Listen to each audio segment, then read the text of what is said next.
So tonight is the second of 8 in a series that we're calling How to Recession-Proof Your Career. And with all of the fear mongering out there and the interest rates and the supply chain issues and all the craziness going on, everyone should be a little concerned about, what do I do? How do I make sure that when things happen that are out of my control, I'm not stuck on the outside looking in, or I'm not stuck on the losing team when there's opportunities to win. And so one of the things I want you guys to think about in terms of how to be that MVP and how to adapt to change and really become recession proof, these two things are together. You become the MVP when you become that catalyst for change. You become that irresistible resource that is the last one off the Titanic, if you choose to be, when you have that ability to adapt and flex and really move through periods of uncertainty. So I'm curious, and I want you guys to pop in the chat window for me on a scale of 1 to 5, with 5 being I am a change, I eat change for breakfast rock star. And 1 is I throw up in my mouth a little bit every time I think about a massive change. Where are you? Are you a 1, a 5, or something in between? So pop open that chat window and let me know where you guys are so I know who we're talking to today. All right, I got 2.5. I got a 4. Okay. A 2. All right. Interesting. Now, I don't know if you guys experience this. I'd be curious, and I'm going to ask you guys to pop this in the chat window too. But my background, just for those of you who don't know my background, for the 30 years that I was in corporate America, I was a transformation expert. That was my jam. I ran into burning buildings when everyone was running out because that was fun for me. And but I do notice, I used to call it, doing big change initiatives was like giving a cat a bath. Right? This sweet little furry, purry, cuddly thing all of a sudden grew 10 legs, claws everywhere, and fanged sharp teeth whenever you get them close to the bathtub, right? So they're like, oh, I don't want to take a bath. And so I've always found that people resist change, or they really have a hard time adapting to change in a way that's comfortable. And so I'm curious in what your experiences have been. So when you think about things at work, and you think about big change activities that come, which no one has any control over. So it could be a reorg, it could be, a new acquisition or a change in strategy. How do you see people reacting to change? Again, that same 1 to 5 scale, right? Do people, based on your experiences, do people tend to, eat it for breakfast, or are they a hot mess when these change things happen to us? 2, 3.5. What do you guys think? Okay. Yep. All right. So Terry, I agree with you, right? You see kind of the range. Yeah, and that's a really good point. So Terry's comments are, only if they see the benefit. And that's a really interesting way to think about it. Little known fact. Our brains are biologically wired to resist change. So this is not a character flaw. This is not, a deficiency in some way. You are biologically wired to not change. And so I have a video that I want to show you guys that kind of walks through this a little bit. And then we're going to come back and I'm going to walk through some of my stories. I've got one story where I didn't adapt to change, and you can kind of guess how that turned out, and one that I did, just so you can kind of get a contrast, compare and contrast stories. And then I'm going to walk through with you guys, how do you really get good at adapting to change? And then how do you take those skills and use that to become the MVP? Because when you are the MVP, you are the one that becomes bulletproof. And that's what I want for everyone, is just to really have that opportunity to feel like you're in command and control, no matter what happens around you, which is super important. So I'm going to go ahead and share my screen. And let me make sure I got this ready. And I'm going to we're going to watch this video, and then we're going to pop right on back.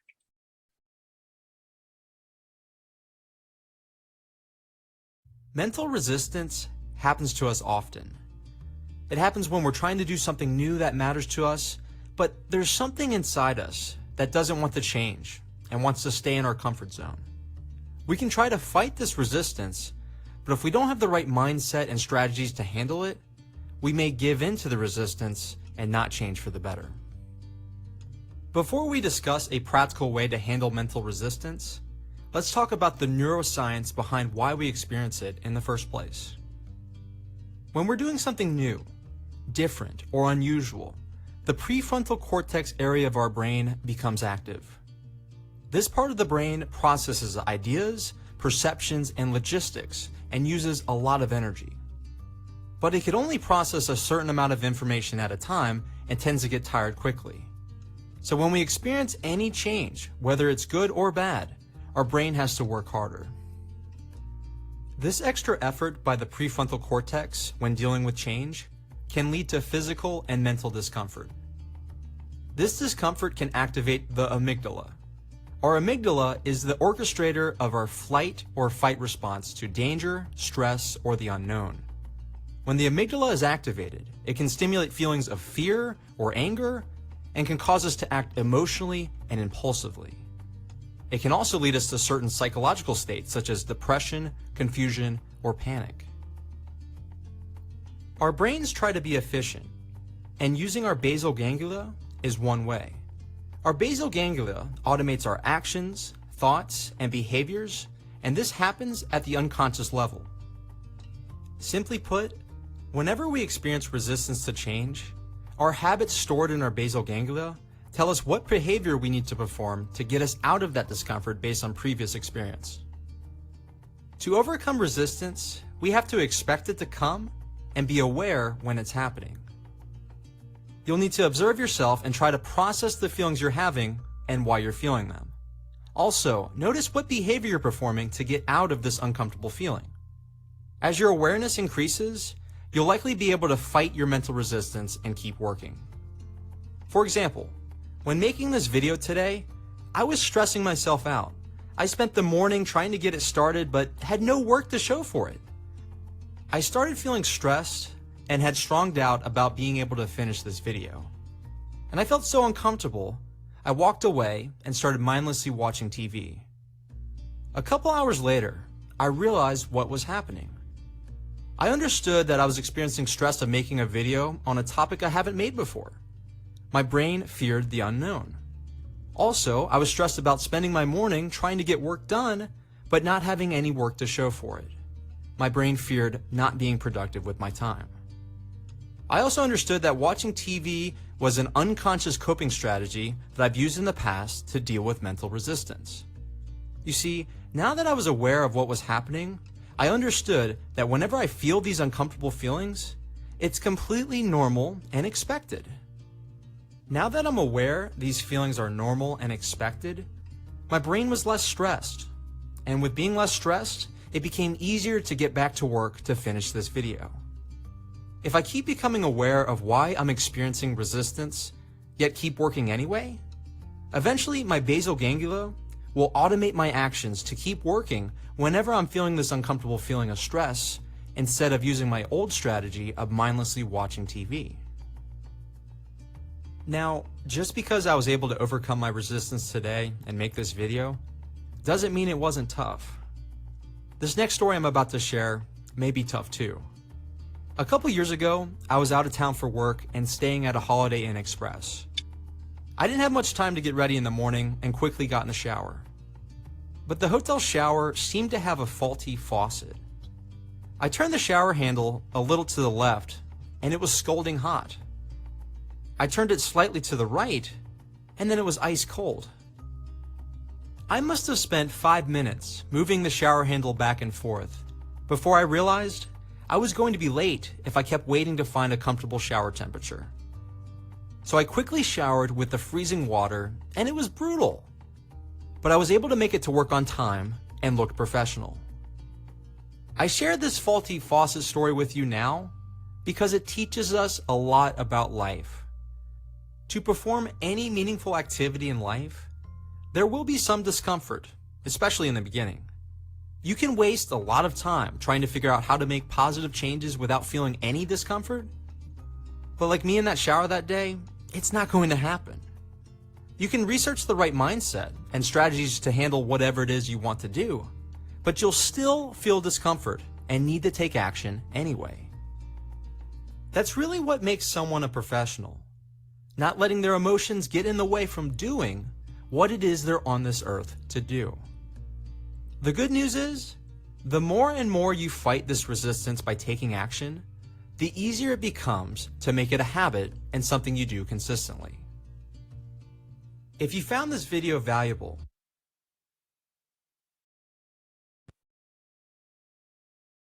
So let's come off of you, for those of you that can, and so Akeisha, I didn't realize you were in under a pseudonym, so good to see you, or at least your name. Thanks for joining today. So how does this resonate? How many times do you have a high pressure or a change situation where you're like, you know, I'm just gonna play Candy Crush for a bit, or like the Netflix thing, or anything other than having to do whatever we do? So Christina, you are nodding your head like your head's gonna fall. Oh, yes, that is me all day long. So talk me through that. Like what's going on when you're in those moments? It's the avoidance thing. I'll do anything. I'll clean out my cabinets. I mean, I'll do anything. Take a nap, watch TV, just anything. And finally, I just get so disgusted that I go back and get it done. Yeah. But I do sometimes have to take that step. And I had to realize that sometimes that is my process. Right. Okay.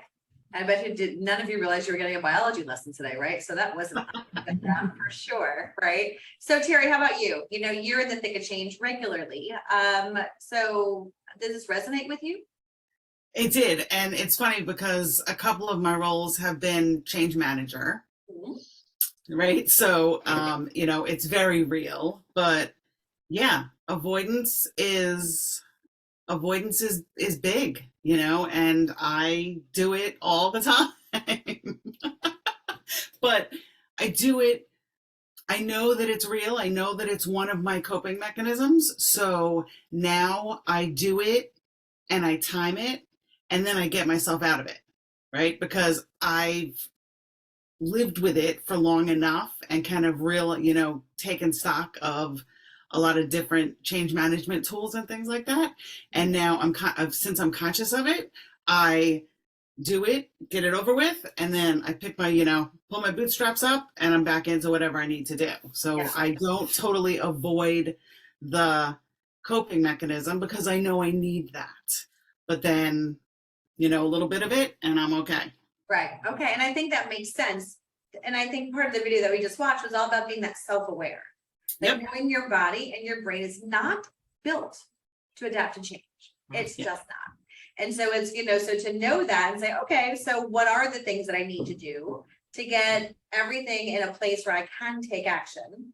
And then ultimately, when you have that sense of awareness, those time periods go from months to weeks to hours, right? And then you start to bring that stuff in. So Jason, I know you are also in a position to kind of share, and hello Zoom user, whoever you are. I love mystery people in the room. But Jason, how did this resonate with you in terms of adapting to change? Yeah, I think, looking at it from this perspective, it's given me a lot more to think about because I'm a person that stability, that's, I'm all about that. Change, avoid it like the plague most times. And so when there's something that I have to do, a lot of times I'll work on it and then somehow like my energy level just mysteriously dissipates, and then I wind up diverting my attention to something else, whether it's TV or I'm going to take a nap, or I'll work on something else, like, oh, let me mop the floor or something, anything. You do another Tough Mudder, because those are so much easier than actually finishing my resume or reaching out to someone on LinkedIn, right? Precisely. So, yes. And so now it's like looking at it, after watching the video, it's like, oh yeah, this is something that's normal for everybody. And it's not just me. This is something that people face, and just to realize that it's something that, okay, how do I, now that I know what the situation is, what the problem is, how do I address it? Right. So that's where we're at right now, and have to take it in chunks, just process it, see what I can do to go about changing my outlook on it. Yeah, absolutely. I think I was going to say, I think there's another thing, and Jason, the way you just described that kind of is one of the natural ways to deal with change. Don't deal with it as a big thing, right? Break it up into smaller pieces. And you're naturally doing that by focusing on it. And then your energy level dissipates and you kind of walk away and work on something else. But then you kind of come back to it. So inherently, you're doing that without even realizing it. See, luck over skill sometimes, right? So Yep. Take it. We'll take it, but that's a really good point, Terry. And there's one, now that we've established, in terms of one of the other moves to recession proof your career is really to become that team MVP. And the way you do that is by being able to adapt to change. And now we realize that that we don't have that natural ability to do that. So now we're in this weird circle, right? We know we have to be the MVP so we can recession proof. And then we know that that requires us to be an agent of change, and that doesn't come naturally. So what do? And so there's one fundamental mindset shift I want you to take away from this. So there's a few actions you'll be taking, but the significant mindset shift here is that people do not fear change. They fear loss. If I told you that you were going to win the lottery tomorrow and become a gazillionaire, you're probably not going to stay up at night worrying about this, right? But if I told you that RIFs are happening tomorrow and no one knows who's on the list, I guarantee you're going to be up all night dialing for dollars and trying to figure out who's on the list and if you're on that list. So just remember that it's not the fear of change, because fear is always really the root cause of what stops us from moving forward and taking action. But it's not the fear of change, it's the fear of loss. So with that in mind, if you can move from a mindset of loss or scarcity to abundance during change activities, you're halfway there. And so I'm going to tell you a couple different stories about what I mean by that, right? So when you think about how you roll through your first reaction when something big is going to happen, right? Hey, Susan, good to see you. So think about that, right? These change activities happen to us. They're not initiated by us, because those are hard enough to do on our own, right? The things that we want to do, lose weight, exercise, get fit, whatever, those are hard enough. But, we're talking about change at work that comes our way that we can't control. And when you move your mindset from I'm going to lose something to I'm going to gain something through this change, then everything shows up differently for you. So there was one situation where I was at Bank of America and there was a massive reorg. And I was sitting in a role where I was a rock star. I mean, we were doing important work. It was really complex, not very sexy, but high profile. And like me and my team were on fire. Well, my boss quits. The decks, the chairs get shuffled above, and I get a new boss. Now, I am a big change agent, so I didn't pay any attention. And as it turns out, she and my style could not have been any more different. I mean, we were like oil and friggin' water. And so, but I ignored it. I was like, you know what? I'm a rock star, so it doesn't matter. And guess what? It did, because I got fired, from her and had to move to another department before I was going to have to leave the bank completely. And so when she came in, she immediately started to grab control over the things I was leading. Well, that went over like a fart in church, right? So I was not going to be able to, so I was fearing loss because she was there, because she wanted to take control of this. And I'm like, this is already working. So why are you mucking with this? or, you know, she wanted to change how things were going. And I'm like, I don't like this. This is not what I designed. And so when I was in that scarcity mindset, where when she came in, I got less, not more, then that did not end well for me. Right. And I ultimately had to move to another department and find another place that really suited my natural working style. You know, on the other hand, you know, throughout most of my career, I found myself in the middle of the three, at least in my adult lifetime, the three major economic crises that we've had. Right. I was in technology during Y2K and the dot-com bubble burst. Right. I was on Wall Street during 9/11. And I was in the mortgage industry during the financial crisis. So I'd hate to say that I'm the one that actually caused all that, you know, but I know, Christine, I see your face and I'm kind of with you on that. I'm like, one common denominator here. But, you know, I mean, I've done this. And what was happening during all of these moments, obviously, is massive upheaval. And as all my friends and all my colleagues were hiding under their desk, hoping not to get fired, or getting let go and, you know, really not having any place to turn, I kept getting promoted and I kept making more money and I kept having more opportunity. And the reason why is because every time something changed, my natural mindset is when somebody loses, there's a winner there somewhere, right? There's this balance between when something is shifting, there's something else that's shifting up. And so I was always looking for, where is the opportunity for abundance? And that's what I'm going to show you how to do tonight, is how to take advantage and create abundance in periods of change. Instead of immediately having that scarcity mindset where you're like, oh, the sky is falling and everything is going to be terrible. Because, you know, what you think and what you put out there is really your reality. And so when you instinctively say, oh, there's some opportunity here that I'm going to have fun with versus, another thing I can't control, then things start to change. So, you know, so I want you to think about, you know, how you make change an opportunity for abundance and not, right, that scarcity mindset. And so, so Susan put together, let me just get it in front of me. So I know, Susan, I gave everybody your background in terms of you're stuck in traffic and I hope you didn't have to pee, you know, when you're stuck there. Figured as much, right? So Susan put together, and I'm going to steal it from her just so we don't lose continuity here. But this equation, this word equation, and what it is, the event plus response equals the outcome. So I just want you to take a minute and write that down. And Susan, maybe you can pop that in the chat window so people can see it too while we're here.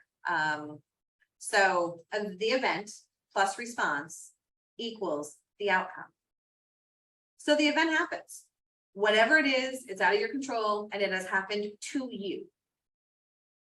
Now, how you respond to that is 100% your choice. No one else can control how you respond to what's going on. And so is your response a panic attack? You know, is your response, ooh, there's opportunity here? Or is your response apathy? Like, well, it's out of my control, so I'm just going to sit here and let things roll. And, you know, so when you think back to some of those moments, I'd be curious to think, like, if you think back to the changes that happened to you, I want you to think about a time where things worked well and ended well, and maybe a time where things didn't end the way you wanted it to. And what was your response? I'm just going to give you a few minutes, a few seconds to think about that.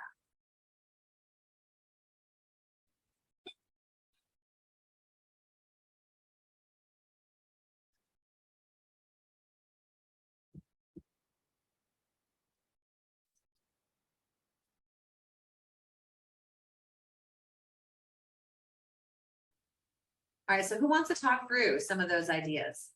Let's talk about the stuff that worked well and where we ended up in a place of abundance. Susan, not to put you on the spot, but I'm assuming you probably have a story where this worked for you while people are getting their thoughts together. One comes to mind where I had to pivot so quickly. It's kind of an odd example because I did get blindsided in the end, but let's start. But the story started out happy. happy, right? So, It started out great. So I was actually working for a property development company in Dubai, building those massive high rises. The economic crash happened. And of course, Dubai was heavily reliant on the US. And so I went from growing the organization, building a team, building basically everything. I was managing the whole IT department, HR, everything. To all of a sudden, our backers decided they didn't want to put any more money into it. And I was actually at that time working with quality assurance people, trying to go Six Sigma for the organization. And we all sat in a room together and said, we've got to pivot. We've got to sell this company.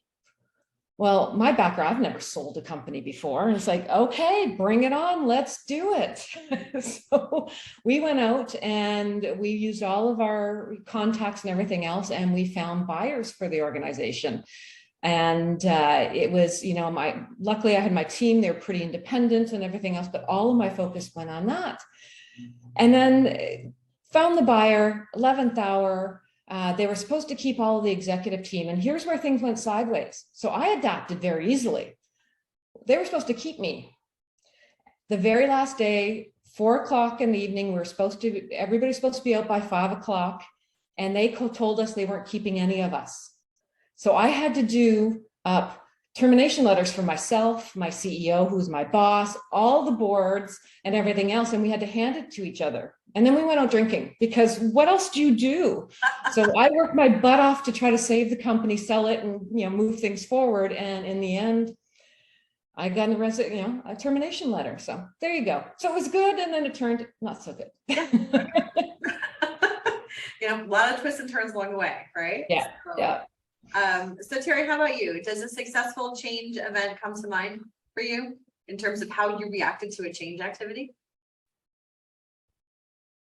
Oh, and you're on mute too, just so you know, Terry. Can't see me and I'm on mute. Not a good combination. I would probably say one of my job moves from when I got bored with project management, moving into some service delivery roles from, of course, one of my prior bosses, right, taking me into a new role, because one of the things that they needed to get done, of course, right, it was because they needed something done, but I had the skills to be able to do it, right? So I had the skills to be able to, in this case, it was my last role. So the end wasn't the greatest for me, but the midstream was. Yep. I offshored my entire team, right, to Bangalore. But it was because I had the skills to do it, right? And we as a team had been kind of preparing for this, for the company, for a couple of years. So standardizing our processes and making sure that we were as efficient as possible, and we were documented, and our SLAs were clear, and everything, was kind of buttoned up, and we were the model department in the organization because each region had one of us. Okay. So we became the pilot group as the offshoring into the Bangalore team, which of course was going to save the company a ton of money. However, that of course led to my being laid off at the end of it, which wasn't supposed to happen. But I got a year severance out of it. And then I took another year off. And then I got caught up in a couple of personal things, and then COVID. But even though the past couple years prior to the job that I am doing now were a bit of a spiral, I still learned a ton.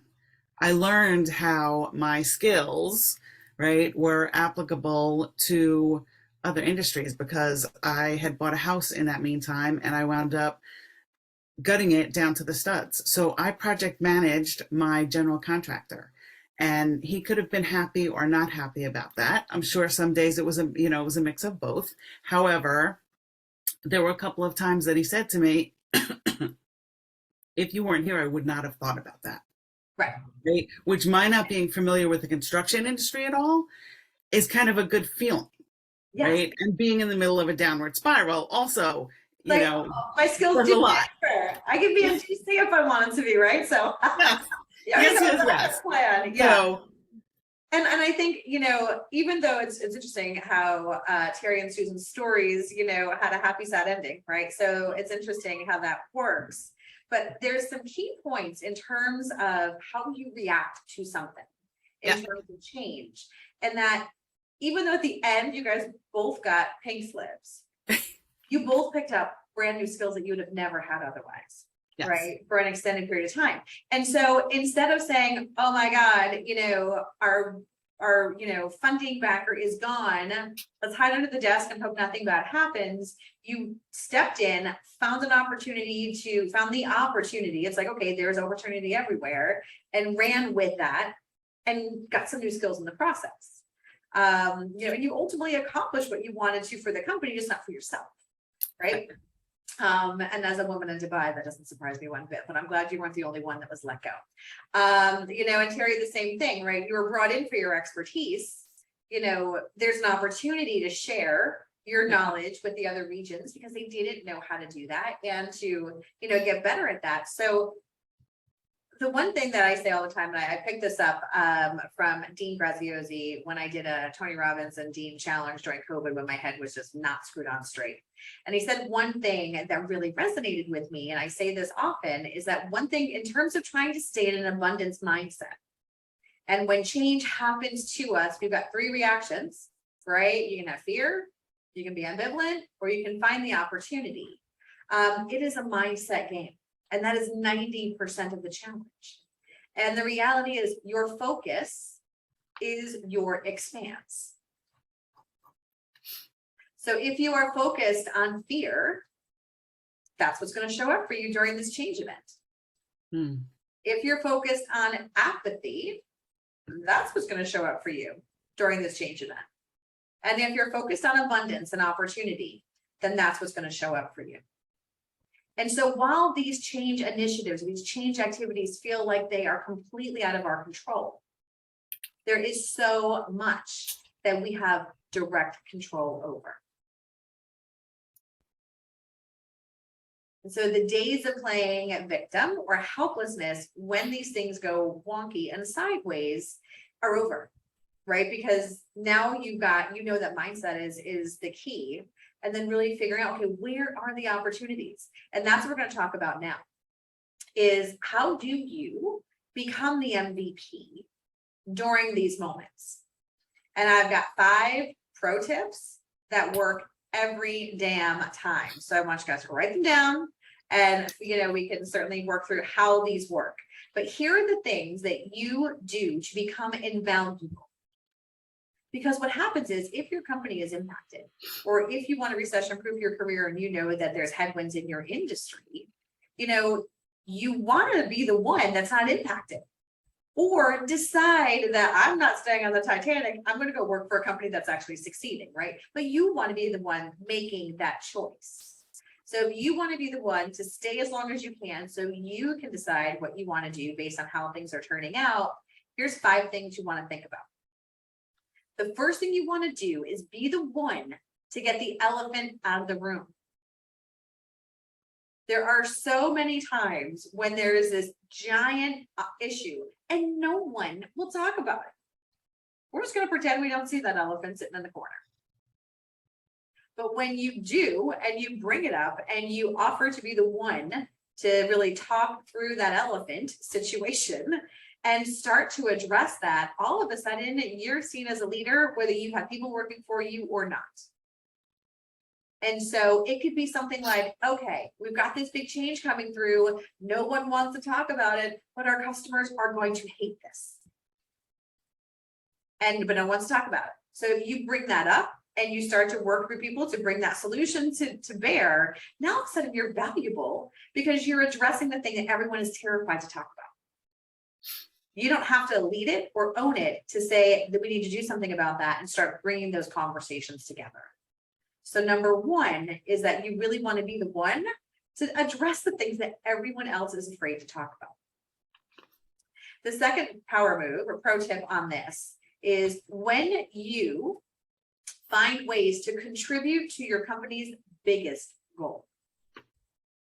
So if your company's biggest goal is revenue, if their biggest goal is increased operating margins, if their biggest goal is organic customer growth, or, you know, market dominance, whatever it is, when you attach your work to that goal, you become valuable. And I was like, oh, hang on a second, right? This person is connected to the things that are most important to the organization. Now, I have worked in sales organizations. I've worked in the middle office area, you know, where you're kind of the connection between customers and the back office. And I've worked in back office areas. You can connect yourself to your company goals in any place within the organization, without a doubt, right? So just make sure that the things that you're doing are really directly feeding into where your company is headed and what they want to get done. The number 3 power move to become that MVP is to double down on your power base. I'm not talking about your network. I'm talking about your power base, and they are different, right? Your power base are the people who get things done. Your network are the people that enrich your professional career and really kind of help you move forward. But that power base are the people that are in the room when you're not. Now, if you don't have those relationships, you need to go build them. Because if you try to build them during times of crisis, well, then you just look like a paranoid person who's terrified, right? So you don't want to do that. So this is something you need before you need it, but just make sure that you've got that ability to really double down on your power base and make sure that people are saying you're a rock star when you're not in the room. Because when shit hits the fan, it turns into a spreadsheet exercise. And you don't want, you know, you want somebody to say, wait a minute. I know that the spreadsheet says this is ridiculous. We're not doing this, right? We're losing an MVP and we can't do that. So make sure that you do that.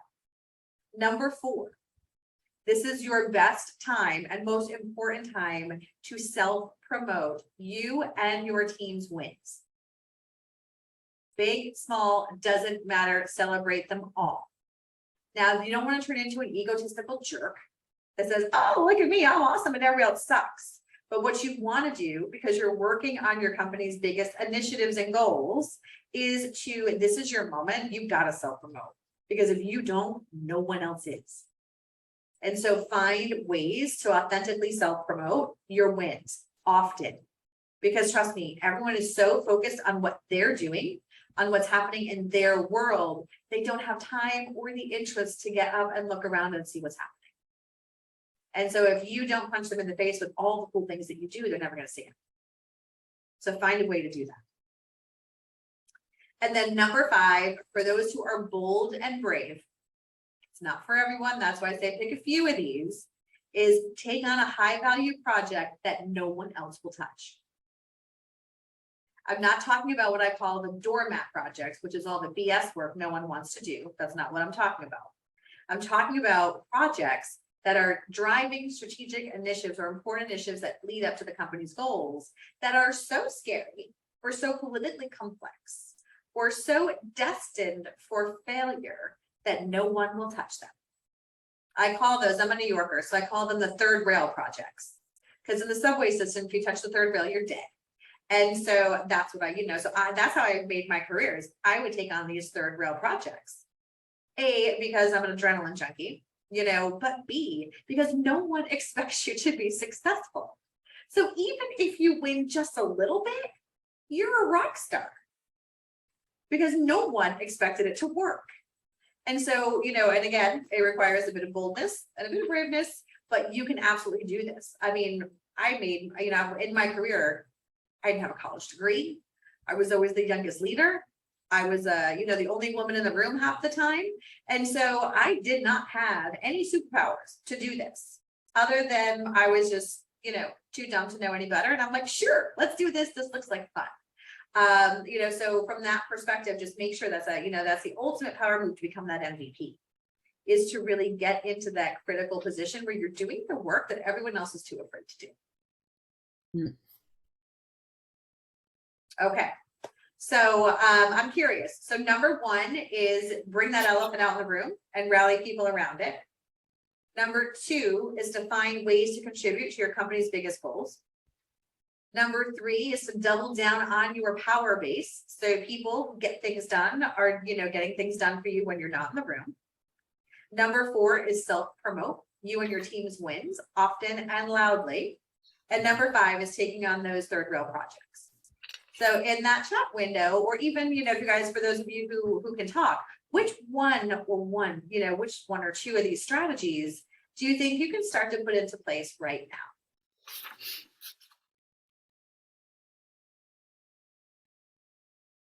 So you.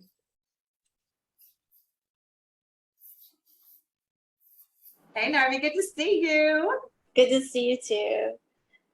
I think the high-powered project thing is a fun thing that I can do. I'm an introvert naturally, but I've gotten a little bit better just from from experience, right? And I think that where I am right now in my career is that re-entering the workforce full time is a daunting kind of thing, because I kind of love having the flexibility to address, what I need to do for, family and just the nature of my industry, honestly, is baffling.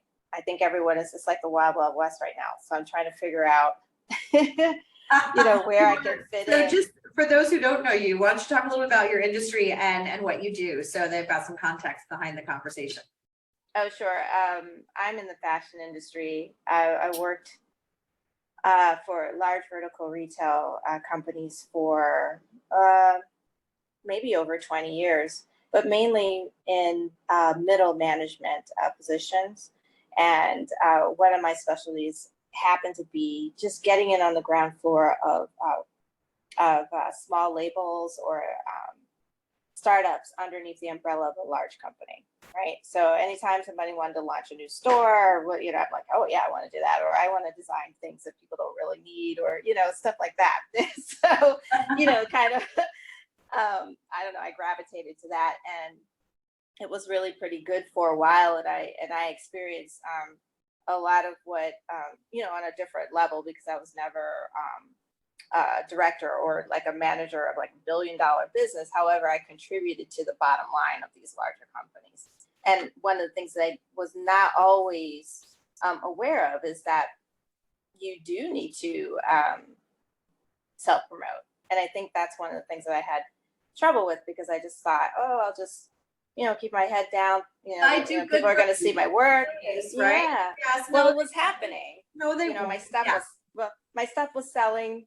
People knew that, but I think over the years it just ended up being, I don't know, something that you're expected to do. And I think that when change happened a lot, when I did mention or try to see an opportunity, I did fare better. But then I did notice, even after outlasting quite a few people and a few changeovers, it got to a point where my mentors or my power base was already gone. Yes. So that's what I was trying to figure out, how to reconnect with that and how to kind of work around it. So that's why I think that high powered project thing is, something I would naturally gravitate towards anyway. It's just that I don't want to be the martyr anymore. Yeah, I love that quote. I don't want to be the martyr anymore, right? And just some advice on how to rebuild your power base when everybody's bounced is two things, right? Usually when you get a change in leadership, there's a change in strategy, which means the goalposts have moved in terms of what they value and what they define as success. So I would encourage you to go back to your brand and see, how are you showing up? Because all the work that you've done to build your reputation and your brand is still valid, but you're probably going to have to put a different shade of lipstick on it. Yep. And so, think about, okay, new regime, new strategy, new success criteria. How do I align myself with that?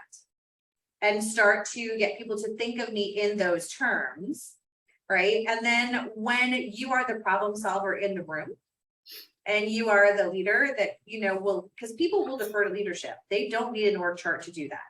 So if you're like, this is big and scary, nobody wants to do it, I'll take it on, you're automatically going to start to build that new power base within the organization. Now, the question you have to ask yourself is, do you even want to? Right. Right? Because sometimes it's net positive. Oh, I got some new thought leadership. They're being a little bit more edgy. This could be fun, or it's like, this is a bunch of knuckleheads and I'm out. Right. So, just all these different things to think about. Thank you. You bet. And I think it would be fun to do some brainstorming to see how you can use your superpower of bringing small brands into big labels in the metaverse. Yes. Because I think that's a sexy place to look, right? There's a lot going on in fashion in the metaverse right now. So, just something to toy around with if you haven't done that already. Thank you. You're welcome. Good to see you. I'm so glad you're here. So Terry, how about you? I'm gonna put you on the spot. Let's walk through, how's this showing up for you? And which of the 5 are gonna be your go-to? I think the one that I most need to work on is self-promoting mine and my team's wins. I promote my team's wins. I don't promote myself. I don't know how. I don't know the first way to even go about it. Okay. Well, the best way to go about self-promoting, you're already doing, which is promoting your team.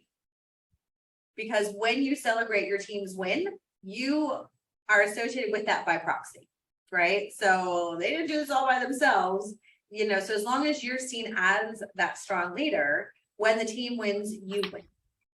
Now, where you have to learn how to start to self-promote yourself in terms of your brand, how people think about you and how you show up, right? You want to think about that in terms of you need to do that with the level above, 1 to 2 levels above where you are. Right. Those are the people that you need to self-promote. And again, when you tie your work back to strategy and their goals and their success criteria, when you take on the third rail projects, they are so thankful that someone is actually going to do something, right? So those are 2 ways to quickly build your brand. Because then what happens is when you start to take on these high profile projects, then you start to show up at all these meetings where all of these people hang out.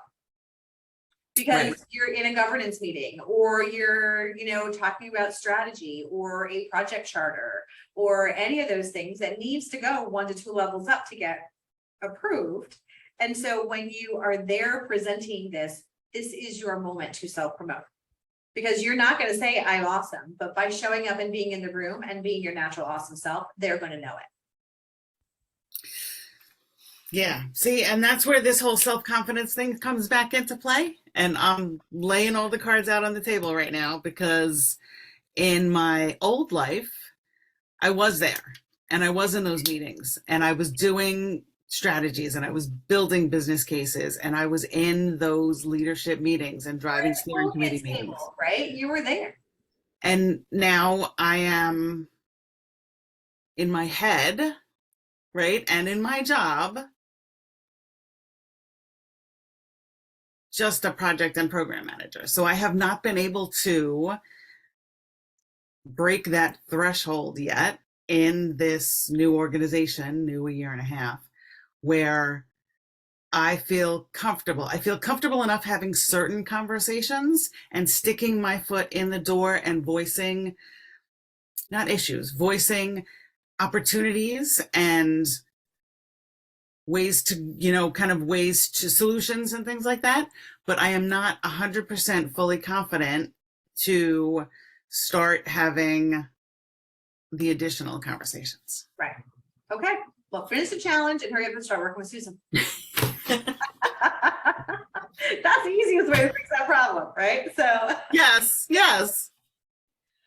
Because it is it's your own internal strategy. Right? It is. And part of, I think, changing your mindset and getting back in the game, right? Because success is not linear, right? This is not success, right? Success is up and down and up again, a little down a bit, like this is success. And so when we're in those low moments, right, we need a go-to strategy to say, okay, what is there for me to learn here, right? And then how do I get back into that abundance mindset? How do I get back into, I've done this a million times before, I can do it again. Right. And, you know, having that voice heard and making that objective decision of, is this the place that will hear my voice? And is this a place that I want to apply my skills and talents? Yeah. Right? Because if you're in a sandbox that you don't feel, you know, that you are going to get the airtime you need or the opportunities that you need, you know, and you start to think about your career as a business, like just assume that, you know, you are the CEO of Terry Incorporated. And if your best customer stops buying, what do? You go find another one. Yeah. You're not just going to sit there and hope someday they change the damn mind. Right? If your best customer stops buying, you're going to talk to them and say, what's going on? Right. This used to be awesome. Why isn't it awesome anymore? Right. And they'll give you the feedback and you make those adjustments. So, you know, to do that, you know, so it's just put yourself as that CEO in your career and make a decision as if they were a client, because they are. Right? Your job is simply an exchange of goods and services for money and benefits and time off. And so if, you know, when you look at that in terms of, okay, this is how I'm showing up, then you make decisions differently. Yeah. Show up Good differently, perspective. right? So, Yeah. and hurry up with the challenge, and then we'll get you with Susan. And we'll just move from perspective to practice, Yes. which would be most important, right? So, Yes. yes. Okay, so I know we are at the bottom of the hour. I can geek out on this stuff all night. But I know it's summertime as well. So is there any, and oh, Jason, I'm sorry, I didn't back up with you. In terms of 1 through 5, what is the strategy that you are going to use to make sure that you are the MVP? It would probably be a combination of two things. One would be the best time of promoting your team wins. Mhm.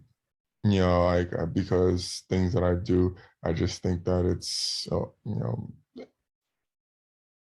it just has to get done. So I don't see the value in it as far as, oh, I've done X, Y, and Z. It's just I needed to get this. Right. Exactly, I needed to get this task done. So it was accomplished, but to actually make it into oh, I've done X, Y, and Z. This is how I contributed to the company versus this is just a task that I needed to do that in my daily, you know, in my daily job description.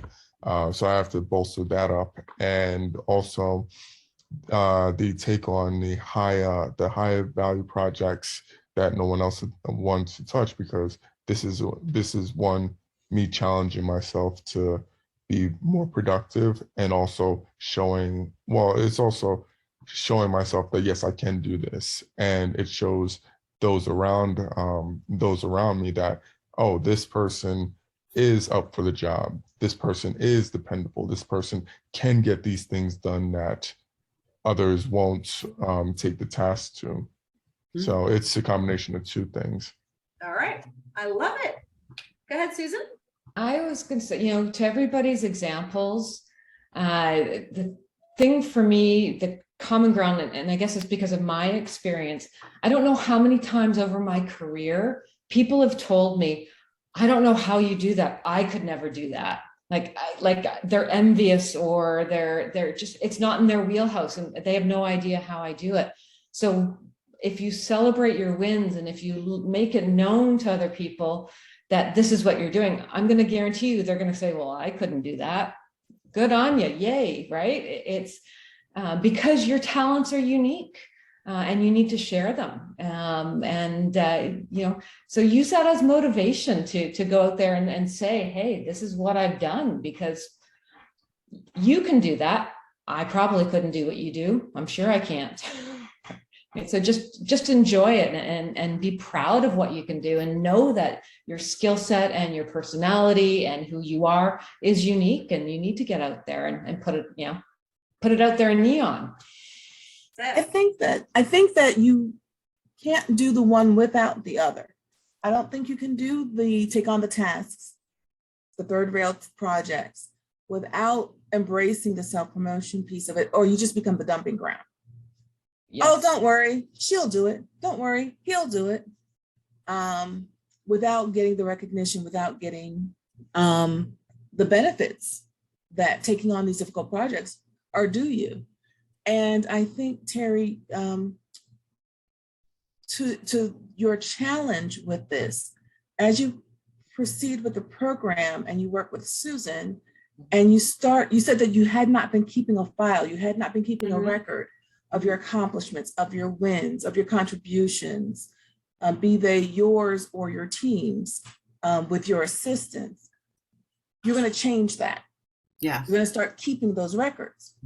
So when you look at that, you're going to be looking at facts. So you don't have to look at things that are made up and you're blowing it out of proportion and you're inflating it, and you're just going to be, expressing facts and saying, I take pride in the fact that I can move my obstacles out of my team's way. Look, they accomplished this wonderful thing, and I played a small part in it. Yeah. No, So I think there are ways to do it, and you're going to have more of those tools because you're going to be keeping that record. Yeah, and I think that's a great follow-up, and something that Jason said actually I triggered on, because on the self-promotion bit, it's like any of the accomplishments, any of the things I've done, I've always felt like it's been expected because that's what I'm getting paid to do. So how is an accomplishment, right? An accomplishment in my eyes is something over and above, right? It's something, fantastic. If I'm getting paid to do something, well, and that's also the expectations that I put out there. If I'm getting paid to do something, I'm getting paid to do the best job of it that I can. Maybe that's not their expectation. Maybe their expectation is that I'm just getting paid to do the thing. And my expectation is that I'm getting paid to do it as best I can. And maybe that's where the accomplishment part comes in. It's a very interesting phenomenon because I had the opportunity to engage with a lot of people who are transitioning for various reasons. And I would say, and this is very stereotypical, and I'm definitely lumping folks, middle-aged white men will tell me that they are challenged to talk about themselves and their wins. And they will spend an entire hour with me talking about their accomplishments and their wins. And I sit back and chuckle to myself thinking, now who do you really think you're fooling? It's a certain socialization that happens that not all of us are privy to. We don't always practice that. And it becomes habit though. Not in a way that necessarily is about selling yourself, but just about telling people facts about you and how you work and who you engage with when you work and what you accomplish when you work. So that doesn't have to be said in a way that's bragging. It's just describing to people who you are and how you are. Right. That's good. That's really good. Oh, go ahead, Thank you. Naomi, yeah. I was just saying, I was relating to what Christine just said, and what Susan said too. I guess just being in practice, maybe getting in the practice of it, you'll get better at it, which is something that I intend to work on too, Terry. Yeah. Awesome. All right. Well, this was a high impact discussion today that always gets me all fired up. I love that. So next Wednesday, our topic is how to become bulletproof when your friends are being let go. So let's talk about when org structures are changing, people are getting bounced, all kinds of weird things are happening. How do you stay above the fray and employed? So same bat time, same bat channel next week. And then we will cover this topic, which is number 3 of 8 in our How to Recession Proof Your Career. So thank you guys very much for a great night tonight, and we will see you next week. Take care. Thank you. Thank you. Bye, everyone. Bye. Good week.